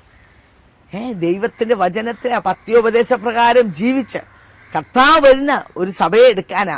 ആ സഭ വിശുദ്ധരായി നിഷ്കളങ്കരായി കറയും ചുളുക്കവും വാട്ടവും മാലിന്യവുമില്ലാത്ത ഒരു മണവാട്ടിക്ക് വേണ്ടിയാണ് അരുമനാഥം വരുന്നത്. അപ്പൊ നിശ്ചയമായിട്ടും വിശ്വാസികള് എന്ന് പറഞ്ഞ് ഇറങ്ങി തിരിച്ചവര് ഈ ക്വാളിറ്റീസ് ഇല്ല എങ്കിൽ നമുക്കൊരിക്കലും അവിടെ പോയി എത്താൻ കഴിയത്തില്ല. അതുകൊണ്ട് നമ്മളെ തന്നെ കാണുവാൻ, നമ്മളെ തന്നെ ശുദ്ധീകരിക്കാൻ, നമ്മളെ തന്നെ ക്രമപ്പെടുത്തുവാൻ പല വിഭാഗങ്ങളായിട്ടാണ് അതിനെ കാണിച്ചത്. വചനം കേട്ടിട്ട് തള്ളിക്കളഞ്ഞവരുണ്ട്, അവർക്ക് ആ ദിവസം കെണിയായി ഭവിക്കും. വചനം കേട്ടറിഞ്ഞ് ഇതെല്ലാം മനസ്സിലാക്കിയവരുണ്ട്, എന്നാൽ അവർക്ക് ഓടാൻ കഴിയുന്നില്ല, പിന്നെയും അവരുടെ കണ്ണ് മങ്ങിക്കിടക്കുക. ഇപ്പൊ പലരോടും പറഞ്ഞാൽ കർത്താവ് വരാറായി, ഒരുങ്ങുക എന്നൊക്കെ പറഞ്ഞത് ഇത് എത്ര നാളായി കേൾക്കാൻ തുടങ്ങിയിട്ട് എന്നുള്ള ഭാവത്തിലാണ് പറയുന്നത്. കൊല്ലം കുറെ ആയല്ലോ ഇത് കേൾക്കാൻ തുടങ്ങിയിട്ട്. ഒരിക്കലും അല്ല, അതുപോലെയല്ല. കർത്താവിന്റെ വരവായി. ഞാൻ കഴിഞ്ഞ ദിവസം എന്റെ കയ്യില് ഒരു സീഡ് കിട്ടാനിടയായി തീർന്നു. ഞാൻ നോക്കിയപ്പോൾ ജെറുസലേമിൽ യഹൂദന്മാർ ദൈവത്തെ സ്തുതിക്കുന്ന, ആയിരക്കണക്കിന് യഹൂദന്മാർ ഒരുമിച്ച് ദൈവത്തെ ആരാധിക്കുന്ന ഒരു സീഡിയാണ്. അത് കണ്ടപ്പോ ഞാൻ അന്തം വിട്ടുപോയി. ഇനി എന്താ സംഭവിക്കാനുള്ളത്. യഹൂദന്റെ ഭ്രംശം ജാതികളുടെ വിടുതലിന് മുഖാന്തരമായെങ്കിൽ ഇന്ന് യഹൂദന്റെ വീണ്ടെടുപ്പ് കർത്താവിന്റെ ദൈവമക്കളുടെ പുനരുത്ഥാനമെന്നല്ലാതെ എന്തു പറയേണ്ടു എന്ന് നമ്മൾ വചനത്തിൽ വായിക്കുന്നു. 1948 യഹൂദന് തന്റെ രാജ്യം വീണ്ടും കിട്ടി. എന്നാൽ ആത്മീയമായി ദൈവകൃപ യഹൂദനിലേക്ക് തിരിഞ്ഞില്ലായിരുന്നു. എന്നാൽ നമ്മുടെ കണ്ണിന്റെ മുമ്പിൽ ഞാനത് കാണുകയായിരുന്നു. ആയിരക്കണക്കിന് ദൈവജനം, യഹൂദന്മാർ ദൈവത്തെ ആരാധിക്കുന്ന കാഴ്ച. ഇനി എന്താ താമസമുള്ളത്? നിശ്ചയമായും ദൈവത്തിന്റെ കൃപ അങ്ങോട്ട് തിരിഞ്ഞുവെങ്കിൽ ജാതികളിൽ നിന്ന് അവന്റെ കൃപ എടുക്കപ്പെടാൻ സമയമായി എന്ന് പറഞ്ഞാൽ ഈ പെട്ടകം, നോഹയുടെ പെട്ടകം അടച്ച പോലെ കൃപയുടെ വാതിൽ യഹോവയാം ദൈവം അടയ്ക്കാൻ പോവുക. അതിന്റെ മറുവശം പറയുകയാണെങ്കിൽ തന്റെ ജാതികളിൽ നിന്ന് തന്റെ സഭ എടുക്കപ്പെടാൻ സമയമായി. ഞങ്ങളെ കേൾക്കുന്നവരെ നിശ്ചയമായും ആര് തന്നെയാണെങ്കിലും ഇതുവരെ യേശുവിനെ രക്ഷകനായി സ്വീകരിക്കാത്ത വ്യക്തിയാണെങ്കിൽ ആത്മാർത്ഥമായി ഞാൻ നിങ്ങളോട് വേദനയോട് പറയട്ടെ, നിശ്ചയമായി കർത്താവ് വരുന്നത് തന്റെ രക്തത്താൽ വീണ്ടെടുക്കപ്പെട്ട തന്റെ സഭയെ ചേർക്കാനാണ്. പിന്നീട് പറഞ്ഞിട്ട് കാര്യമില്ല. പിന്നീട് അത് പറയാൻ ആർക്ക് സമയം കിട്ടത്തില്ല. ഇപ്പോഴാണ് രക്ഷാദിവസം, ഇപ്പോഴാണ് സുപ്രസാദകാലം. ഈ സമയത്ത് ഇത് വളരെ സിമ്പിളാണ്. ഒരുവൻ നിങ്ങൾക്ക് വേണ്ടി വില കൊടുത്തു കഴിഞ്ഞു.